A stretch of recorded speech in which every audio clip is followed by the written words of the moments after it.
I hear you whispering. Planning on stealing something? No, ma'am, we're not. Plan on murdering me in my sleep? What? No. No! I really hope that doesn't get me DMCA'd. Which, as I understand it, is a little bit like being YMCA'd, only with less assless chaps. I'm sorry, I should probably explain the precise reason why I'm treating you to Mark Wahlberg's wonderful acting. The simple truth is that this episode of Warhammer Total War, of the Empire campaign I've been doing, is going to be a little bit M. Night Shyamalan-esque. At least, it is relative to the episode that I thought I'd be bringing you this week. What we're going to do is what we always do at this point in the video. We'll have a really brief recap of what's happened since last time. And I've played about 10 turns, so there is a little bit to get through, but I'll try and be as brief as possible here. So the first thing I should point out, and you may have already noticed this, is that Marienburg are nowhere to be seen. And the reason behind that is simply because we crushed them during the last episode. The only part of their downfall that I didn't put on video for you was Karl Franz taking Gorsel, which was so imbalanced a fight that there was no point in directly fighting it or even showing it to you. I think they had like 3 things left on the map. They had those 2 little bastard captains that kept sabotaging my armies and being a real nuisance. Thankfully those are gone. And they had, I wouldn't even call it a field army, it was the other force that you may have seen marching about in the last episode. It was like, I think, a general and a mortar and maybe 1 or 2 infantry units. When we took Gorsel, that just sort of disintegrated into the woods. As to what exactly happened to them after that, were they set upon by a band of beastmen? Did they join a travelling circus? I don't honestly know. Why don't you use your imagination? You do some of the work for a change. You fuck? I'm sorry, that's far too aggressive. I can't put that in. This is where I put it in. Bottom line is, we're now in full control of the Westerland, even though the game still is stubbornly calling it the Wasteland. Since it's only been about 9 turns since that point as well, I haven't yet had a chance to conduct a massive amount of development in the province either. But the plan that I touched upon in the last episode before we assaulted Marienburg still stands. Really what we're doing is ensuring that everything is geared towards both growth and defensibility.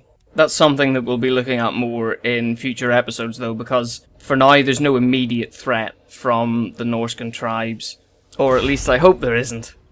The one big caveat to all that, of course, is the fact that at the minute the province has no defence in the form of troops whatsoever, which is not an ideal situation, and I would have already rectified it were there any lords recruitable that didn't have horrible starting traits. So we're going to need to keep an eye on that in the next couple of turns, and hopefully we'll get someone that isn't totally inept, or isn't the same clone bald guy with grey beard and moustache that you keep seeing on every single one of the lord portraits. But there is, of course, a more pressing reason why there aren't troops in Marienburg, and that's simply because, although I'm still committed to this idea of playing a lore-friendly Empire faction which cajoles and allies with its elector counts where possible, rather than simply sweeping through the provinces like a wedding through Lisburn, I still feel that, pragmatically, we're going to need something more than Reichland and the Westerland in order to fend off the bigger Chaos invasion that's to come, as well as, like, say we're to pursue a bigger war with one of the other races like the Orcs and Goblins at some point later on in the campaign. In the same vein as that, we also have a quest for one of Karl Franz's magical items, the Reichland Runefang, and in order to do that, I have to get a Hellstorm rocket battery into his army. Now, I could of course start building a gunsmith in Altdorf, especially as we're just in the process of upgrading the city to a level 4 settlement, which gives me an extra building slot, but I'm a greedy bastard, let's be honest, and I want to leave those slots, if possible, for the Altdorf colleges of magic, and also for Cathedral of Sigmar to help us with the spread of chaos corruption during the later invasions. So if you tot all of that up, you don't need a calculator to figure out where the best expansion target is. Especially since, I don't know, unless your calculator's magic, it might be able to spell boobs or boobless when you're a kid in maths class, but it definitely can't spell Wissenland. So yeah, all roads lead to Nuln, as the saying goes. Saying which I've just made up. Or outright stolen and appropriated, to be more accurate. In a perfect world, a world without geopolitics, or where minor factions of idiots nestle together in little alliances thinking it'll protect them, the best thing to do would be just to make up a stupid excuse, declare war on Wissenland and grab Nuln immediately. Oh, I'm sorry, the Emperor has lost his favourite hat in one of your castles, and now we're going to have to slaughter the defenders so we can find it and also take over all your lands in the process.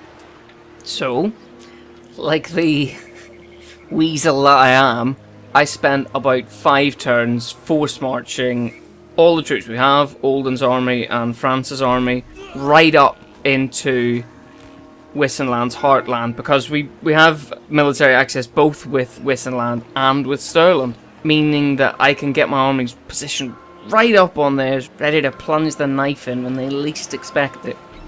And then Stirland went and took over 2/3 of Wissenland and ruined everything. And to top things off, rather than defending its lands, what did Wissenland do? It went and took 1/3 of Stirland over. So they're basically trading territories, which is idiotic and, as a game mechanic, really stupid. But that's the way it's happened. On top of that, if we look at the situation diplomatically, Wissenland is defensively allied with 2 dwarven factions, Carrick Norn, who I'm also defensively allied with, and Carrick Izor. Now, I've tried to manipulate the dwarves with what little money I have. Believe me, I really did try, but they're not having it. They also like... The only one that I'd really be worried about fighting would be Carrick Norn. And they like Wissenland more than they like me. Which just all adds up to one giant clusterfuck to my ambitions at the end of the day. And all of that acts to bring us full circle, neatly and concisely, in a 10-minute diatribe of drivel, back to our original position, where it's the trees that are responsible for doing it. And the devil was dead the whole time, and he was in the lift, and the phone call was coming from in the lift as well. Are you ready for the big twist? I'm gonna attack the fucking vampires instead, because nobody likes them, pasty-faced Nosferatu pricks. On paper, the undead are looking quite strong on the campaign map. The main Vampire Counts faction has already eaten one of its minor allied factions, Templehof. I guess they're supposed to represent like a minor vampiric noble family allied to the von Karsteins. And Schwarzhafen are probably the same. In any case, so the Vampire Counts have already eaten Templehof. They still seem to be allied with Schwarzhafen though. And they're of about equal strength. They're sitting at about 7th and 8th in the military rankings. They also have a lot of quite imposing troop types to bring to bear against me. But remember that we're still quite early in the campaign. And even though a lot of my units are the bog standard variations, they won't necessarily have teched into some of the really frightening stuff yet either. And both of them are preoccupied at the minute, separately preoccupied at that. The Vampire Counts are fighting Zufbar, which is a dwarven faction to their east, while Schwarzhafen is focusing all of its attention on fighting Ostermark further north. That isn't to say that this is going to be a cakewalk though. I mean, sure, the next few turns are going to be like the opening stages of Operation Barbarossa. We're going to make a lot of very quick and very easy gains. But there will definitely come a point after that where we hit a brick wall. And sticking with the World War II Ostfront metaphor, there are a lot of corollaries here. We won't have to deal with the Russian winter, but we are going to be mired in vampiric corruption. We won't have partisans to deal with, but there are going to be rebellions. The gains we make now are going to be later met with big counterattacks. None of that's happened yet though, so for right now, just dig out the biggest, holiest book of scriptures that you can find, because we're going Bible bashing.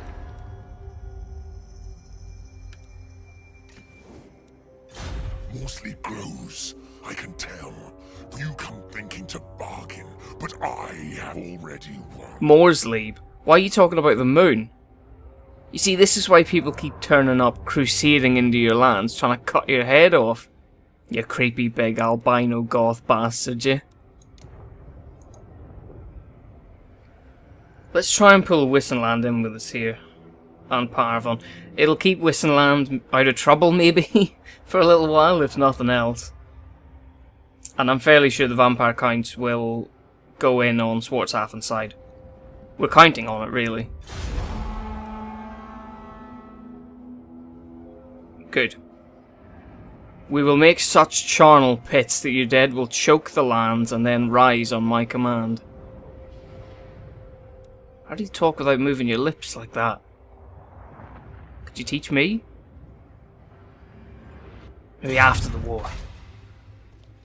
Right, now that we're formally at war with them, the first stop in our magical mystery tour of Sylvania is going to be Fort Oberstyre, where Swartzhafen have rather rudely and annoyingly elected not to build a fort at all. Into battle. So the balance of power indicator here is rightly saying that we have about a 95% chance to win. If we auto-resolved this, we'd only lose a handful of troops, most likely, but I think fighting it directly gives us a good chance to get to grips with the undead as a faction on the battle map, because they have some very specific mechanics that we need to be mindful of in future situations. The biggest one is undoubtedly the fact that they don't have a conventional morale system or fatigue system, at least in comparison to most other factions, if not all the other factions actually. What they have instead is this direct necromantic conduit between the troops and their lord. So while he's on the battle map healthy and giving orders, all of his troops will fight tooth and nail. But if his health starts to go down, and especially if he's knocked out of the fight or even killed, then they'll start to disintegrate. In the tabletop game as well, a big part of playing the undead was the fact that anyone fighting them would have to constantly roll fear checks to see how affected they were by fighting the living dead. And I know that there's supposed to be some sort of comparable system in the game, but I don't really know how it works, or even if it's working as intended at the minute. But the bottom line is, my troops, whatever way it plays out, will be less dependable when fighting against the undead than they would against, say, other human factions. I'm really looking forward to seeing a new faction. I'm fighting a new faction in the game though, so let's get on with it, shall we?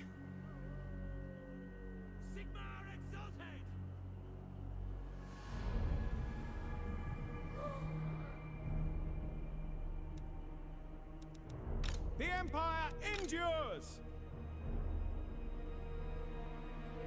Now, I know we haven't said very much about the lore of the vampire counts yet, and that's partly deliberate, to be honest, because it's very hit and miss, to say the least.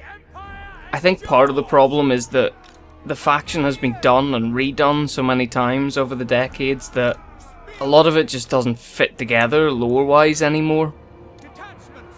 It doesn't really help either that any cliche or trope you can think of from various works of dark romantic literature, although chiefly Dracula I suppose, but also like film adaptations and TV shows, horror stuff, it's all been crammed in there in one way or another, whether it fits or not. And you can find examples of that really, whether you look at the micro level or the macro level. Because at the micro level you have things like the Black Coach, which is this sort of Victorian horse-drawn carriage taken straight out of Stoker or from any number of 70s or 80s films about Jack the Ripper. And without batting an eyelid, in the same army you also have the ability to field corpse wagons, which, I mean, to describe that you're basically just looking at a plague cart from the first outbreak of the Black Death in Europe. And it's not any better when you get to the macro level. I mean, one of the worst things they did, in my opinion, was retconning the origin story of vampirism and necromancy about a decade back, where they transferred it all to like the Warhammer equivalent, or the Warhammer rip-off of ancient Egypt. And fair play to them, I suppose it sold a lot of new models that they made for the Tomb Kings, the new sort of army that they added, and there was a new army book and all that sort of stuff. But profits aside, I don't think it did the cohesiveness of the undead faction, or now factions, in Warhammer any favours at all. That isn't to say it's all doom and gloom though, because as with everything in Warhammer, you get these little moments of, I hesitate to say brilliance, but little moments of clarity shining through. And weirdly enough, one of the best examples of that is a unit that they added fairly recently in the scheme of things, I think. These Vargheist that we're about to fight, who have this really well written origin story as vampiric nobles that have been slowly corrupted and mutated by exposure to warpstone over hundreds of years until they've turned into these ravening creatures that only exist to feed, and who don't have the mental faculties anymore to ward off being controlled by stronger elements of the vampiric society. But it's in the description of how the von Karsteins lock unpopular family members, or those who have been on the losing end of certain feuds, into their coffins indefinitely, and how like the water-clogged soil of Sylvania is so contaminated with warpstone that over centuries it starts to seep into some of these crypts and vaults where these vampires are being kept in a torpid state indefinitely, and slowly begins to corrupt and mutate them. And how by the end of the process they've pretty much just become manifestations of perpetual hunger and the frustration of being unable to sate themselves for so long. That's plenty of praise for them though, because now we have to blow them out of the fucking sky.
Oh, here we go. Now they're moving. Let's get these heroes up.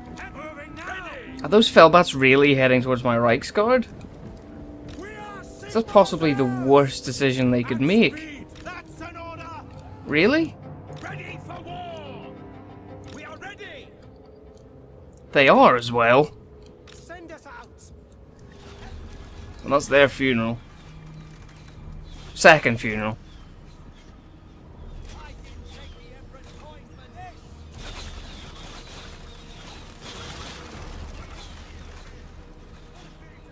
You're doing the Empire proud, lads, but you're gonna have to get ready to run away like fucking a minute unless you want to get eaten.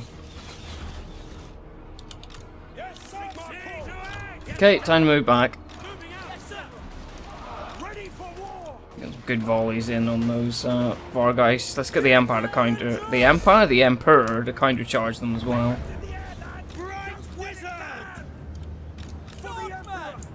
Run, lads. Time to run.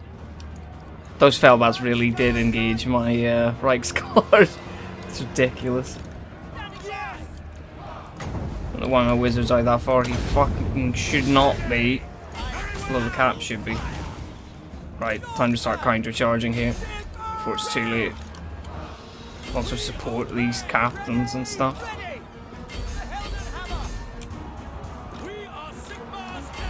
And it got very hectic very quickly. My cavalry's tied up, which isn't ideal. Where is his general? I want to keep fireballing him as much as possible. Did we really kill all his Vargeists? I guess that's a good thing about having so much ranged infantry. Okay, we'll send the Emperor in on his general. We'll send him absolutely fucking flying too. I can't even see him. There he is. Okay, let's throw these ranged units out onto the flank quickly as possible. We'll also get these spears to plug that gap. This sword unit can come in to support. These Felbats are being annoying as hell, but they're nearly done. We also have a ranged unit helping now. Send this crossbow unit around the back. Wow, he's taking a beating. Why are you oh, it's because he's fighting his general. Get out. Oh shit, he's terrified. No wonder. Run, sir! I don't mind that actually, it means he lived to fight another day. Keep fireballing him. Is he literally regenerating? You bastard. Okay, these Reichsguard are going to be imperative here. Let's go. Handgunners firing right into them, please.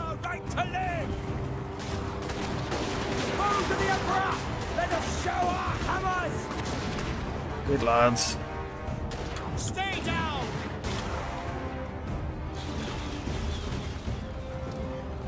Ready to serve. They're taking that position. Formation march. Ready. Held and hammer. The Empire endures. We've literally done no damage to him. That's quite vexing. We're still doing fine, but... Why did you turn? Guys, what are you doing? What the fuck? That unit just disintegrated, is that why? Get in there! No lingering.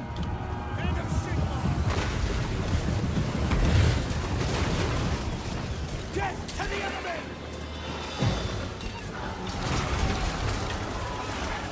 At this stage, I'm not convinced there's a great deal more we can do, really. Other than get Theodoric a bloody oh, never mind, he's miraculous. No, he is bloody as hell if you look down here. Get that man a bandage. Unbelievable. His lord is just... We've killed his whole army and his lord is still going. We've only just made a dent in his health. And it was morale that gave in before anything else. Incredible.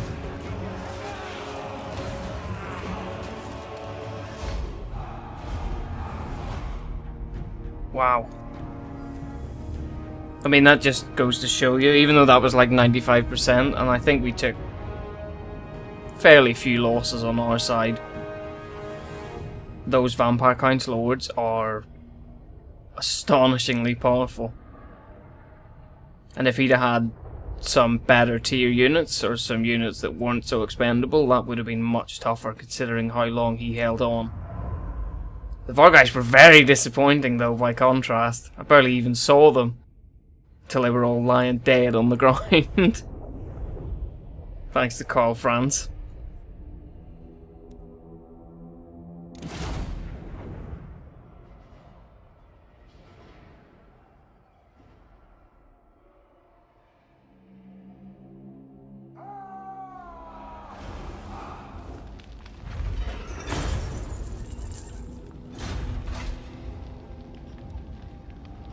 Okay, let's occupy the settlement. I will. I didn't even know we had this mission, but plus 10 with whistling, treasury plus 500. Okay. Hedge wizard. Instinct, luck, and no magical training whatsoever. What could go wrong? Wins upon magic reserve plus 8. Excellent. It's not a bad follower to have.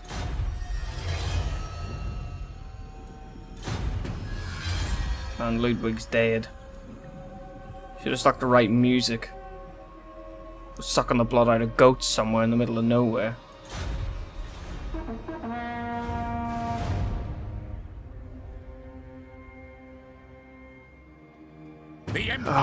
Wissenland just captured the moot there at the end of the turn. I saw it out of the corner of my eye, which means that they're in control of the whole of Stirland now. So much for keeping them out of trouble, eh? On the bright side, this is a brilliant retainer to get, considering we've just blundered right into the middle of Sylvania without a contingency plan for getting rid of vampiric corruption. +3 per turn in local province.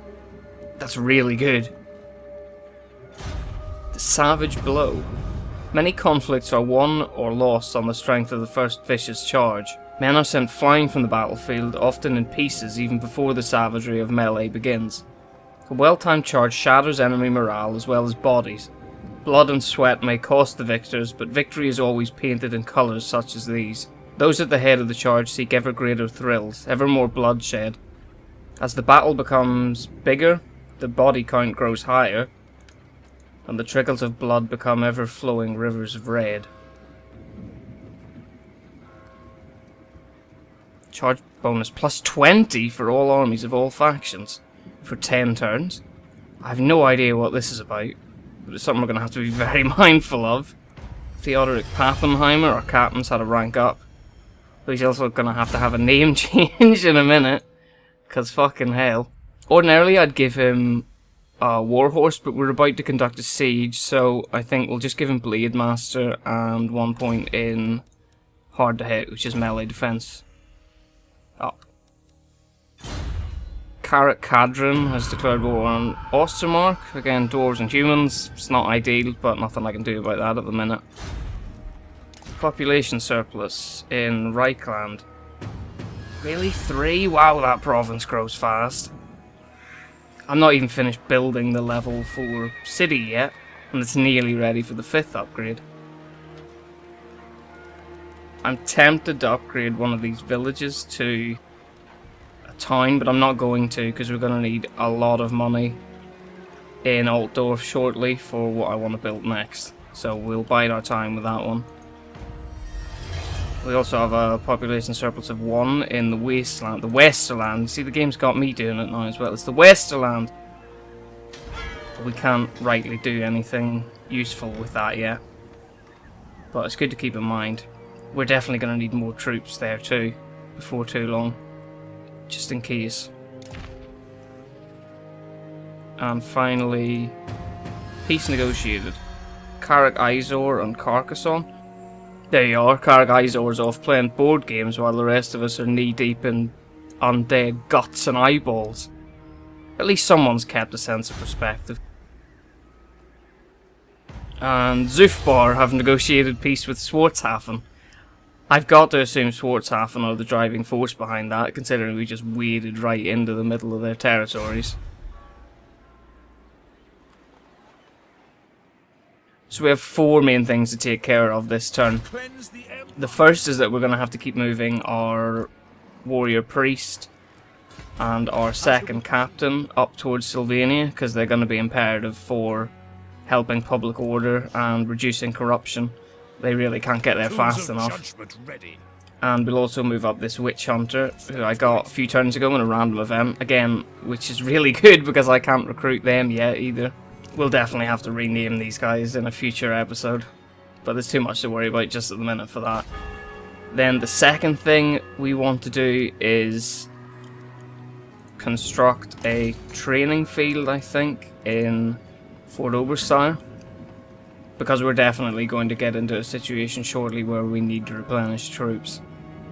And that just leaves the 2 main tasks of attacking Swartzhafen and Castle Tempelhof. Although we might as well be driving from Minsk and Bialystok at this rate, the way this is panning out.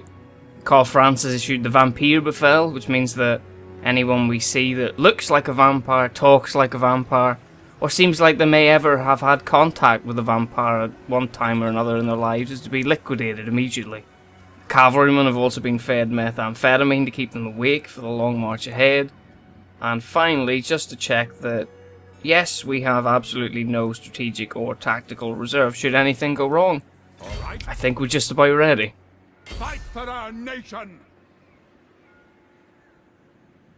To war!